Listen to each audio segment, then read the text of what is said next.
জয়পুরহাটের হাটখোলা সীমান্তে কাঁটাতারের বেড়া দেওয়ার চেষ্টা করেছে বিএসএফ।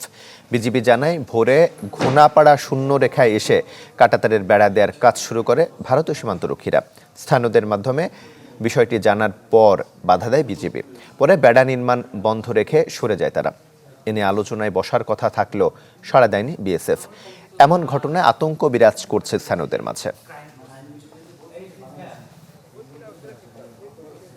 তার কাটা ওখানে ফালাইছে, আমাদের বিজিবি খবর পায়, ওখানে যায় বাধা দেওয়ার পর থেকে এখন বন্ধ আছে, কিছুটা ঘিরেছে। বাংলা ভিতরে ঢুকিছে বিএসএফ। কালকে রাত্রে মনে করো গরু টরু পার হয়েছে বিধায় ওরা চলে আসছিল বাংলার অনেক দূর।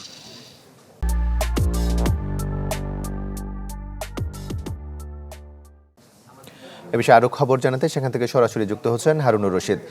হারুন, সীমান্তের এখনকার পরিস্থিতি কেমন আমাদের জানাবেন?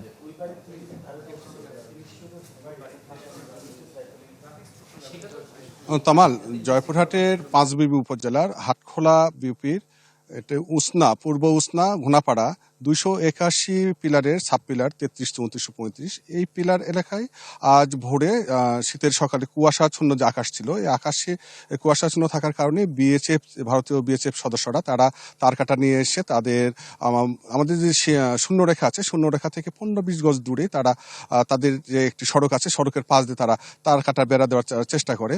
তো স্থানীয় ওদের মাধ্যমে বিজিবি সদস্যরা জানতে পেরে তারা সেটি বাধা দেয়। বাধা দিলে বিএসএফ সদস্যরা তারা ফিরে যান। তো এ বিষয়ে বিজিবি এবং বিএসএফ এর পক্ষ থেকে আনুষ্ঠানিকভাবে বসার কথা থাকলেও বিএসএফ কোনো সাড়া দেয় নাই। তো তারা বিএসএফ পরে যেটি জানিয়েছেন, লিখিতভাবে জানালে তারা সেটি জানাবে। তো এখন লিখিতভাবে আমাদের বাংলাদেশ বিজিবি পক্ষ থেকে বিএসএফকে জানানো হয়েছে যে কখন তারা এই বসবেন পতাকা বৈঠকে।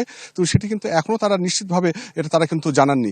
তবে সীমান্ত এলাকার বসবাসকারী এখানে যারা অনেক জমিতে, বাংলাদেশের সীমান্ত যে পিলার আছে, পিলার এলাকা অনেক তো জমি আছে, সেখানে কৃষকরা তাদের ফসল ফলাইছেন, কিন্তু সেই জমিতে কিন্তু এখন স্থানীয়রা কৃষকরা তারা কিন্তু যেতে তারা ভয় পাচ্ছে। তারা যেটা বলছেন যে আমরা খুব আতঙ্কের মধ্যে রয়েছি।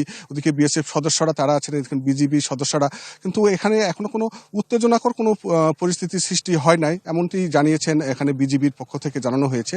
তো বিজিবি বারবার বলছেন যে আমরা স্থানীয় যারা আছেন তাদেরকে আমরা আশ্বস্ত করেছি যে এটা নিয়ে আমরা পতাকা বৈঠকের মাধ্যমে যে সমাধান হবে, এখানে বিশৃঙ্খলার কোনো প্রয়োজন নেই। তো এখন পর্যন্ত কিন্তু সীমান্তের যে সাধারণ মানুষের মধ্যে আতঙ্ক যেটি সেটি কিন্তু কাটছে না, এবং বিজিবির পক্ষ থেকে আশা করছে যে একটি পতাকা বৈঠকের মাধ্যমে সমাধানের একটা চেষ্টা হবে। তো এমনটাই প্রত্যাশা করছেন স্থানীয়রা। তো এই ছিল এখন সীমান্তের সর্বশেষ পরিস্থিতি। তমাল। হারুন, আপনাকে ধন্যবাদ।